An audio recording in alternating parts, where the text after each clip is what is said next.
बिस्मिल्लाहिर्रहमानिर्रहीम। अस्सलाम वालेकुम बच्चों, उम्मीद है आप लोग खैरियत से होंगे। क्लास 9th की physics turning effect of force physics channel, physics page channel का नाम है। और आज हम डिस्कस करने जा रहे हैं इक्विलिब्रियम। बहुत इंपॉर्टेंट टॉपिक है, बिल्कुल नया। बच्चों रेडी हो जाएं, ये आपका कंसेप्ट इसमें बहुत क्लियर होना चाहिए, तो बहुत गौर से आपने वीडियो को देखना है, ठीक है। अब इक्विलिब्रियम क्या है? इक्विलिब्रियम यानी बॉडी का इस तरह से रहना कि वो उसमें स्टेबल रहे, ठीक है। तो equilibrium are of is of two types. एक स्टैटिक इक्विलिब्रियम होती है और डायनामिक इक्विलिब्रियम होती है। तो स्टैटिक यानी इक्विलिब्रियम हम जो अब डिस्कस करने जा रहे हैं, इसका मतलब है बॉडी को के ऊपर अगर कोई नेट फोर्स ना लग रहा हो तो हम कहते हैं कि बॉडी इक्विलिब्रियम में है। अब इक्विलिब्रियम का मतलब क्या है, हम कुछ एग्जांपल से समझ लेते हैं कि जैसे बुक जो है वो टेबल पे पड़ी हुई है तो वो एट रेस्ट है, ठीक है ना, रुकी हुई है, उसके ऊपर कोई फोर्स नहीं लग रहा। हमने Newton's first law of motion पढ़ा था ना, कि that was law of inertia also, कि a body remains at rest और in motion in straight line unless some external forces applied to it, ठीक है, no net forces acting on it. तो वो एक तरह से इक्विलिब्रियम को भी एक्सप्लेन करता है। तो हम ये देखते हैं कि जैसे कोई बॉडी अगर रेस्ट पर है तो वो इक्विलिब्रियम पे है, ठीक है। या जैसे ये आपको बोर्ड नज़र आ रहा है, ये हैंग हुआ हुआ है, इट इज़ सस्पेंडेड, तो ये भी इक्विलिब्रियम में है। या तो हम ये जो बॉडीज़ रुकी हुई हालत में हैं, तो हम उनको कहते हैं कि they are in static equilibrium, ठीक है। कुछ बॉडीज़ ऐसी होती हैं जो चलती हुई हालत में भी इक्विलिब्रियम में होती हैं। वो कौन सी बॉडीज़ या वो कौन सी इक्विलिब्रियम कहलाती है? वो कहलाती है dynamic equilibrium. Bodies move with constant velocity, लेकिन वो चलती हुई हालत में ये उनकी कंडीशन होनी चाहिए कि उनकी जो स्पीड है दैट रिमेन्स सेम, या वेलोसिटी उनकी सेम होनी चाहिए, यानी कि डायरेक्शन भी उनकी सेम होनी चाहिए। तब हम कहते हैं कि बॉडी जो है वो इक्विलिब्रियम में है, लेकिन वो इक्विलिब्रियम इस इक्विलिब्रियम से फ़र्क है, ठीक है। तो फाइनली जो इन एग्जांपल्स को हमने डिस्कस किया कि सपोज़ कोई एरोप्लेन एक ही डायरेक्शन में उड़ा जा रहा है और एक ही स्पीड है उसकी, तो हम कहेंगे कि वो इक्विलिब्रियम में है, ठीक है। तो ये जो मैंने अभी कुछ एग्जांपल्स डिस्कस की, उनसे अंदाज़ा हुआ कि इन सब केसेस में कोई नेट फोर्स उन बॉडीज़ पे नहीं लग रहा। एक बॉडी जो रेस्ट पर है यानी रुकी हुई है, उसके ऊपर कोई फोर्स नहीं लग रहा। फॉर एग्ज़ाम्पल ये मैंने यहाँ लिखी हुई है, book lying on a table. कोई फोर्स क्यों नहीं लग रहा? देखें, एक फ़ोर्स तो लग रहा है, इसका अपना वेट, और जिसकी वजह से एक रिएक्शन फ़ोर्स। अब आपने बहुत कुछ पढ़ लिया है तो you know about the reaction force also acting on a body due to the actually it can be explain on the basis of Newton's third law, ठीक है ना। अगर बॉडी का वेट नीचे डाउनवर्ड एक्ट कर रहा है तो उतना ही रिएक्शन फ़ोर्स भी एक्ट कर रहा होगा इन द अपोजिट डायरेक्शन। और अगर हम इन दोनों का सम करें, क्योंकि ये बराबर होंगे, तो no net force is acting. That is why that book lying on the table is in equilibrium. और कौन सी इक्विलिब्रियम? स्टैटिक। इसी तरह picture hanging on the wall, उसका अपना एक वेट होगा डाउनवर्ड। अब जब अगर आपने हैंग किया हुआ है तो किसी स्ट्रिंग से किया हुआ है, उन स्ट्रिंग्स में एक टेंशन डेवलप हो गई है, तो वो टेंशन सम हाउ उनमें जो टेंशन्स हैं अगर उनका सम लें तो वो इस डब्ल्यू को, वेट को बैलेंस कर रही हैं और कर रही होंगी, तभी तो वो पिक्चर जो है वो हैंग हुई भी है और उसमें कोई चेंज नहीं आ रहा, और हम कहेंगे कि वो किस स्टेट में है? इक्विलिब्रियम स्टेट में, ठीक है। और कौन सी वाली? स्टैटिक, क्योंकि वो स्टैटिक है, रुकी हुई है, एट रेस्ट है। इसी तरह एक पैराट्रूपर की एग्जांपल भी हमने चैप्टर 2 में पढ़ी थी, आपको याद होगा कि जो आपने देखा होगा कि पैराट्रूपर्स पैराशूट लेके नीचे जंप लगा रहे होते हैं एरोप्लेन में से, हेलीकॉप्टर में से। तो वो पैराट्रूपर जो हैं they come down with a constant terminal velocity, एक टर्मिनल वेलोसिटी से नीचे आ रहे होते हैं जो कि कांस्टेंट होती है। अब चूँकि वही बात हो गई कि वेलोसिटी से आ रहे हैं लेकिन कांस्टेंट है, तो हम ऐसी कंडीशन में कहते हैं कि body is in dynamic equilibrium, ठीक है। तो ये बुक में आपके ये वर्ड तो नहीं यूज़ हुआ कि ये डायनामिक इक्विलिब्रियम है, लेकिन ये ज़रूर बताया गया है कि ये भी इक्विलिब्रियम है। तो हम इसको एक दूसरी कैटेगरी में रख लेते हैं कि इसमें बॉडी मोशन में है, लेकिन विथ कांस्टेंट मोशन। इसी तरह अगर हम कर लेंगे car moving on a straight road with constant velocity, तो वो भी एक इक्विलिब्रियम में ही होगी बॉडी, लेकिन कौन सी वाली? डायनामिक। तो हमने इन सब केसेस में ये पाया कि नेट फोर्स जो है उन बॉडीज़ पे क्या हो रहा है, यानी फोर्स लग रहे हैं लेकिन जो नेट फोर्स उनका टोटल सम जो आ रहा है वो ज़ीरो आ रहा है। तो उस हालत में हम कहते हैं कि बॉडी इक्विलिब्रियम में। अब इक्विलिब्रियम में होने के लिए there are 2 conditions to be required for the body, ठीक है। पहली कंडीशन ये है कि फर्स्ट कंडीशन कि if the resultant force acting on the body is zero. Suppose एक बॉडी है, उसके ऊपर number of forces are acting, जैसे ये F1 इसके ऊपर एक्ट हो रहा है, F2 भी एक्ट हो रहा है, F3 भी उसकी तरफ लग रहा है, लेकिन F4 उससे अलग हो रहा है। अगर हम इस स्टेटमेंट के मुताबिक इन सब का सम लें, हम कैसे रिजल्टेंट हमें मिलेगा, इन सबको प्लस करना पड़ेगा अलॉन्ग विद देयर डायरेक्शन, क्योंकि force is a vector quantity और फोर्सेस को ऐड करना हमने सीखा है पिछले चैप्टर में, बल्कि इसी में पीछे। तो वो है हेड टू टेल रूल लगा के ग्राफिकली भी, ठीक है। तो इन सब को जब हम ऐड करें F1 F2 F3 F4 ऐसे suppose Fn number of forces are acting, तो उन सब का सम अगर ज़ीरो आ रहा होगा तो हम कहेंगे कि बॉडी जो है वो फर्स्ट कंडीशन ऑफ इक्विलिब्रियम को सेटिस्फाई कर रही है, ठीक है। अब ये फर्स्ट कंडीशन यानी कि इस पूरे को हम जो एक्सपैंडेड फॉर्म में लिख रहे हैं, इसको हम शॉर्ट फॉर्म में इस तरह लिख सकते हैं कि समेशन का सिंबल डाला और ये F लिख दिया कि summation of all the forces on the body, summation of all the forces acting on the body is equal to zero. ये है mathematical expression of the first condition for the body to be in equilibrium, ठीक है। एक और तरीके से हम mathematically इस फर्स्ट कंडीशन को लिख सकते हैं, वो है summation of Fx is equal to zero और summation of Fy is equal to zero. इसका मतलब क्या है कि सारे फोर्सेस जो अलोंग एक्स एक्सिस एक्ट कर रहे हैं उनका अगर हम सम ले लें किसी बॉडी पे और अगर वो ज़ीरो आ रहा हो तो हम कहेंगे कि बॉडी जो है इक्विलिब्रियम में है, या फर्स्ट कंडीशन सेटिस्फाई कर रही है। दूसरा, जैसे किसी बॉडी पे सारे फोर्सेस जो वाई एक्सिस पर एक्ट कर रहे हैं वो अगर उनका सम लें और वो ज़ीरो हो जाए तो हम कहेंगे कि फर्स्ट कंडीशन सेटिस्फाई हो रहा है। तो यू सी कि ये मैंने एक जैसे बॉडी दिखाई है, इसमें अलोंग एक्स एक्सिस देखें, एक F1 एक्ट कर रहा है, एक F2 उसके अपोजिट लेकिन है अलोंग एक्स एक्सिस ही, F3 भी एक और फोर्स है जो इधर एक्ट कर रहा है। ऐसे number of forces can be acting, यहाँ मैंने 3 दिखा दिए। तो इस summation of Fx is equal to zero के मुताबिक हम क्या लिख सकते हैं, F1 plus F2 plus F3 they are all along the X axis. लेकिन जब मैं F2 लिख रही हूँ तो मैं इस वक्त जब मैंने बोला तो इसमें मैंने इसके साइन को नहीं कंसीडर किया, ना अभी इसमें इनकी वैल्यूज़ दी हुई हैं। हम जब इनको ऐड करेंगे तो हम इनके साइंस यानी कि ये माइनस में, अगर इसको प्लस किया है तो ये दोनों माइनस में होंगे क्योंकि उससे अपोजिट में। फिर इनकी मैग्नीट्यूड्स भी होंगी, वैल्यूज़ होंगी कि ये 5 न्यूटन है, ये 2 है, ये 3 है, किस तरह से। तो जब हम उनको ऐड करेंगे तो वो अगर ज़ीरो आ रहा हो तो हम कहेंगे कि फ़र्स्ट कंडीशन ऑफ इक्विलिब्रियम जो है वो सेटिस्फाई हो गई। अब जैसे इस बॉडी में सारे वर्टिकल फोर्सेस जो हैं, ये दो ये लग रहे हैं F1 और F2 ऊपर की तरफ, F3 एक नीचे की तरफ लग रहा है। अब इन सब का सम करें तो ये इस तरह से हो जाएगा ना, F3, अब मैं साइंस को कंसिडर करती हूँ, F3 minus F1 minus F2 is equal to zero according to this. तो हम कहेंगे कि अगर ज़ीरो आ ही रहा है तो ये फर्स्ट कंडीशन सेटिस्फाई हो रही है, ठीक है ना। जैसे यहाँ पर ये जो पिक्चर हैंगिंग वाला केस है या ये बुक लाइन वाला केस है, इसमें कौन सा वाला केस हम समझ सकते हैं कि मैथमेटिकली हम लिख सकते हैं। इसमें तो वैसे तो summation of F is equal to zero तो सारों के लिए अप्लाई होता है, लेकिन अगर हम स्पेसिफिकली जाएँ तो Fy is equal to zero, क्योंकि Fx तो कोई फोर्स एक्ट नहीं कर रहा, सारे फोर्सेस जो R और W दो एक्ट कर रहे हैं वो along the Y axis act कर रहे हैं, ठीक है। इसमें भी इसी तरह है कि वाई एक्सिस के अलोंग ही हमें नज़र आ रहा है, अलोंग एक्स एक्सिस जो है it is not been shown here. तो हमें अब ये बात समझ आ गई है कि 3 तरीक़ों से हम एक summation of F is equal to zero, summation of Fx is equal to zero, summation of Fy is equal to zero, 3 mathematical expression से हम कह सकते हैं कि body is in first condition, is satisfying first condition of equilibrium, ठीक है। अब हम सेकंड कंडीशन पे आते हैं कि सेकंड कंडीशन हमें क्यों चाहिए।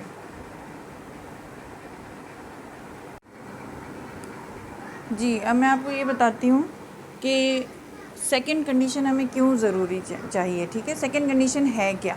अब देखिए, सेकंड कंडीशन में आने से पहले हम ये देखते हैं कि सपोज़ हमारे पास एक बॉडी है जिस पे F1 जो है वो इस डायरेक्शन में लग रहा है और F2 इस डायरेक्शन में लग रहा है, और हम ये सपोज़ कर लेते हैं कि F1 और F2 जो हैं दोनों बराबर मैग्नीट्यूड के हैं, they are equal and opposite. तो अब हम देखते हैं कि इन दोनों की जो line of action of force है वो सेम है, ठीक है। तो हम ये देख रहे हैं कि from the first condition of equilibrium this body is satisfying it and it is in equilibrium, ठीक है। तो इस वक्त जो है बॉडी इक्विलिब्रियम में है, इट्स ऑल राइट, ठीक है, कि इसमें रिजल्टेंट ऑफ फोर्स जो एक्ट हो रहे हैं they are equal and opposite, तो they are cancelling the effect of each other and the body is at rest. तो ये इक्विलिब्रियम में है, फर्स्ट कंडीशन भी सेटिस्फाई कर रही है। अच्छा, अब दूसरी कंडीशन पे आ जाइए। अब यहाँ सेम बॉडी हमने ले ली, सेम फोर्सेस F1 और F2 इक्वल एंड अपोजिट ले लिए हैं, लेकिन हमने उनकी line of action of force जो है वो चेंज कर दिया है। देखिए इसकी line of action of force भी ये थी, इसकी भी ये थी, और इट वाज सेम, ठीक है ना, एक ही डायरेक्शन में इस तरह से थी। अब इस फोर्स की line of action of direction जो है वो ये है, इसकी line of action of force जो है वो ये है, अपोजिट है। खैर जी मैं आपको ये दिखाती हूँ जी। ये देखें F2 की line of action of force ये है और F1 की ये है। तो इस वजह से इसमें क्या पॉसिबिलिटी आ गई है कि ऑल्दो फर्स्ट कंडीशन सेटिस्फाई हो रही है, F1 F2 equal and opposite है, but they are not cancelling each other, बल्कि they are giving rise to a rotation, there might be a rotation in the body. वो कैसे, ये देखें कि अगर ये वाला फोर्स इसको downward about this point rotate करता है तो ये कैसा मोशन होगा, एंटी क्लॉकवाइज, ठीक है, एंटी क्लॉकवाइज टॉर्क को it is giving rise to. और अगर F1 जो है वो भी कुछ उसका line of action of force ये है और इसकी वजह से it may be rotating the body in this direction, तो अब ये भी डायरेक्शन क्या है, एंटी क्लॉकवाइज। तो वी सी दैट कि इन दोनों फोर्सेस जो कि हैं तो इक्वल एंड अपोजिट, लेकिन line of action of force different होने की वजह से they are giving rise to rotation, same type of torque, they are giving rise to same type of torque यानी कि यहाँ एंटी क्लॉकवाइज है तो ये वाला फोर्स भी एंटी क्लॉकवाइज ही दे रहा है, तो यहाँ से भी बॉडी एंटी क्लॉकवाइज मूव कर रही है, यहाँ से भी कर रही है, तो the body is in continuous motion of anti clockwise circular motion, ठीक है।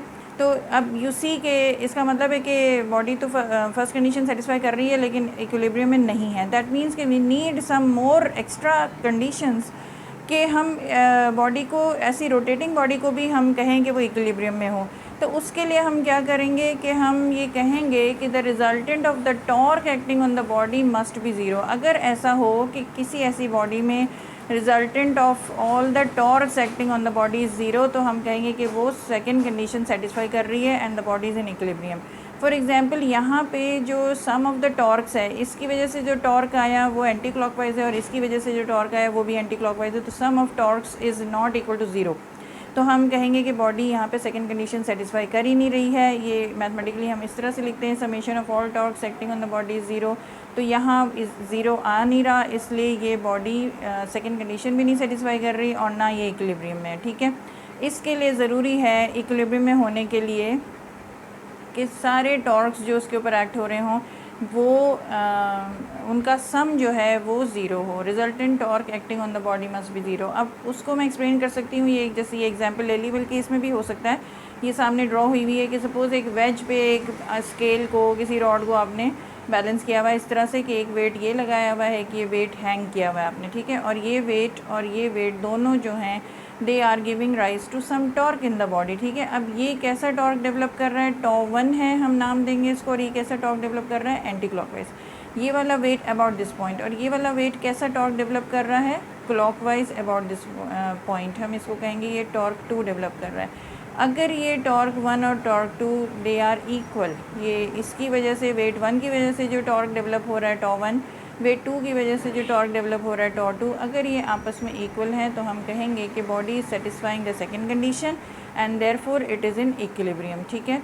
आप इसको दूसरे तरीके से लिख सकते हैं, टॉ2 को अगर इधर ले आएँ इज इक्वल टू की दूसरी तरफ, तो ये हो जाएगा टॉ1 माइनस टॉ2 इज इक्वल टू ज़ीरो। तो ये वही चीज़ है, summation of all the torques. देखिए ना, एक टॉर्क को आप पॉजिटिव लेंगे, पहले भी बताया था आपको मैंने कि एंटी क्लॉकवाइज को हम पॉजिटिव लेते हैं, टॉ1 को पॉजिटिव ले लिया तो क्लॉकवाइज जो टॉ2 है वो नेगेटिव आएगा, उनका सम लिया तो वो ज़ीरो आ रहा है। तो ये बॉडी जो इसके वेज के ऊपर है it is in equilibrium because it is satisfying the second condition of equilibrium here.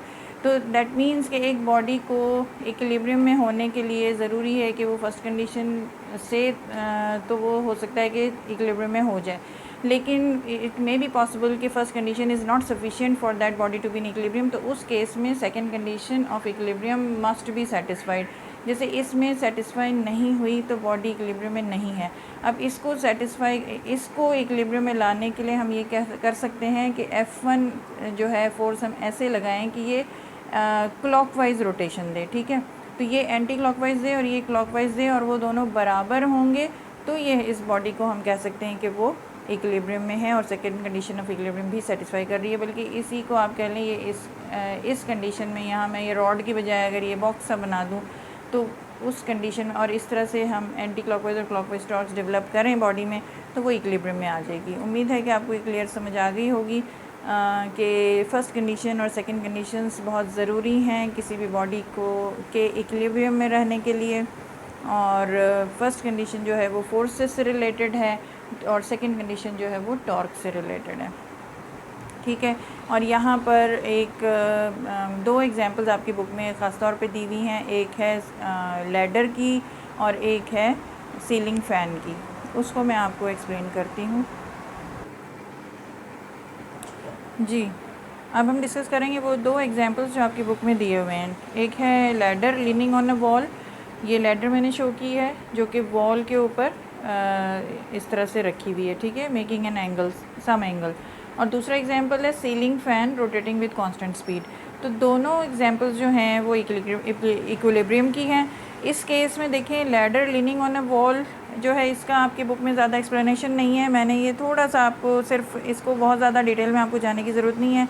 आप सिर्फ ट्राई टू अंडरस्टैंड कि इसमें फ़र्स्ट कंडीशन और सेकंड कंडीशन दोनों अप्लाई हो रही हैं एंड द लैडर जो सीढ़ी है जब वॉल पे इस तरह से रेस्ट कर रही है at some angle is in equilibrium. ठीक है, आप देख रहे हैं कि अगर ये लैडर इस तरह से लीन कर रही है इसके ऊपर रखी हुई है एंगल पर, तो इसके ऊपर एक यहाँ पे चूँकि ये फ्लोर है और ये यहाँ पे वॉल है, तो ये फ्लोर की वजह से एक रिएक्शन फोर्स लग रहा है N in the upward direction और इस एक वॉल की वजह से रिएक्शन फोर्स लग रहा है in the horizontal direction is on the left hand side. ठीक है, ये दो इनके ऊपर लैडर के ऊपर reaction forces due to the floor and due to the wall लग रहे हैं। ठीक है, मैंने अलग अलग इसलिए लिखा है ताकि आप डिफ्रेंशिएट कर सकें, वरना ये भी कैपिटल आर ही है। ठीक है, हमने इस बारे में पढ़ा हुआ है। अब ये जो लैडर है ये किस डायरेक्शन में स्लिप हो सकती है, पीछे की तरफ स्लिप हो सकती है ऑन द ग्राउंड, तो इसके ऊपर जो फ्रिक्शनल फोर्स लग रहा है वो इस तरफ है म्यू एन। ये आपको याद होगा हमने पढ़ा था F S is equal to mu R. ठीक है, उस फॉर्मूले से ये एफ एस जो फ्रिक्शनल फोर्स है वो हमने म्यू एन लिखा है यहाँ पे, ये रिएक्शन फोर्स। दूसरा जो है यहाँ पे आपके पास ये जो आर है इसकी वजह से यूँ सी ये जो लैडर है ये ऊपर की तरफ दीवार में स्लिप कर सकती है, तो इसको फ्रिक्शनल फोर्स नीचे की तरफ बैलेंस कर रहा है, सॉरी नीचे की तरफ स्लिप हो सकती है, तो इसको frictional force in the upward direction balance कर रहा है। तो ये फ्रिक्शनल फोर्स को मैंने लिख दिया mu R, it is due to this wall. ठीक है, वॉल में का जो रिएक्शन फोर्स है वो उसके बराबर ही है, तो ये म्यू आर जो है frictional force in the upward direction है। Because the ladder could have slipped along the wall downwards, लेकिन वो नहीं स्लिप कर रही, वो स्टेबल है, इक्विलिब्रियम में है, इसलिए हम ये देख रहे हैं कि फ्रिक्शनल फोर्स जो है वो अपवर्ड डायरेक्शन में उसको बैलेंस कर रहा है। तो अब हम देख रहे हैं कि इसके ऊपर बहुत, और एक इस लैडर का अपना वेट है जो सेंटर पे एक्ट कर रहा होगा एक्टिंग डाउनवर्ड डब्ल्यू। ठीक है, तो हम देखते हैं कि फर्स्ट कंडीशन है कि summation of F X is equal to 0 होती है। F X in along X axis देखें म्यू एन, एक ये वाला अलॉन्ग हॉरिजॉन्टल एक्ट कर रहा है और एक ये आर हॉरिजॉन्टल एक्ट कर रहा है और दोनों अपोजिट है, तो mu N minus R is equal to 0 लिख दिया मैंने। एफ वाई यानी वाई एक्सिस के अलॉन्ग कौन कौन से फोर्सेज एक्ट कर रहे हैं, देखिए कि ये म्यू आर ऊपर की तरफ है और जो n है वो भी अपवर्ड है। ठीक है, तो n प्लस म्यू आर एक ही डायरेक्शन हो गई और w जो है वो डाउनवर्ड है इनसे अपोजिट, तो वो minus W is equal to 0। ये फर्स्ट कंडीशन का दूसरा फॉर्म भी हमने यहाँ पे बैलेंस कर दिया। और एक जो दूसरी कंडीशन है टॉर्क इज़ इक्वल टू 0, वो टॉर्क हमें कहाँ से मिल रही है, वेट ऑफ द लैडर से मिल रही है, और जो ये हमारे पास आपका वॉल का जो रिएक्शन फोर्स है और जो ये फ्रिक्शनल फोर्स है इनसे हमें टर्निंग इफेक्ट मिल रहा है। ये वेट की वजह से क्लॉकवाइज अबाउट दिस पॉइंट ये रोटेट कर सकती है और इसकी वजह से एंटी क्लॉकवाइज रोटेट कर सकती है म्यू आर और आर की वजह से। तो ये वेट की वजह से ये हमारे पास टर्निंग इफेक्ट आएगा, आर की वजह से ये टर्निंग इफेक्ट आएगा इन द अपोजिट डायरेक्शन। इन दोनों की वजह से एंटी, ये मैंने लिखा हुआ है एंटी क्लॉकवाइज है, तो ये दोनों के माइनस साइन मैंने ले लिया, आर साइन 30 और वो म्यू आर साइन 30। आपको डिटेल में जाने की ज़रूरत नहीं है कि ये कहाँ से साइन 30 आया क्या है ये, लेकिन मैंने तो यहाँ पे क्लियरली लिखना था ना, जो समझने वाले बच्चे हैं वो इसको अंडरस्टैंड कर सकते हैं।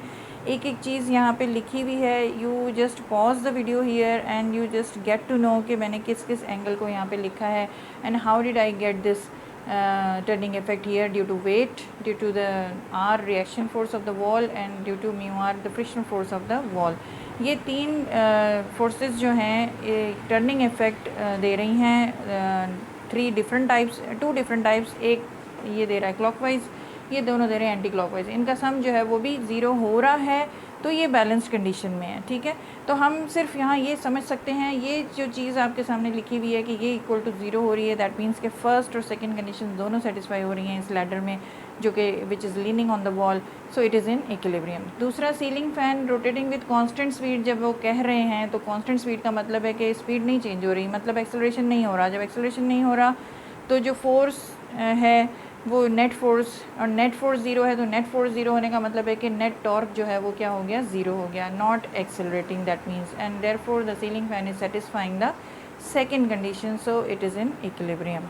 तो उम्मीद है कि ये आपको टॉपिक बहुत अच्छी तरह समझ में आया होगा कि इक्विलिब्रियम क्या होती है, कि if no net force acts on the body, और वो दो तरह की होती हैं, स्टैटिक और डायनामिक, जिसमें से स्टैटिक जो है वो एट रेस्ट है, dynamic for moving body with constant speeds है। ठीक है, और ये वाली सीलिंग फैन उसी की एग्जांपल है।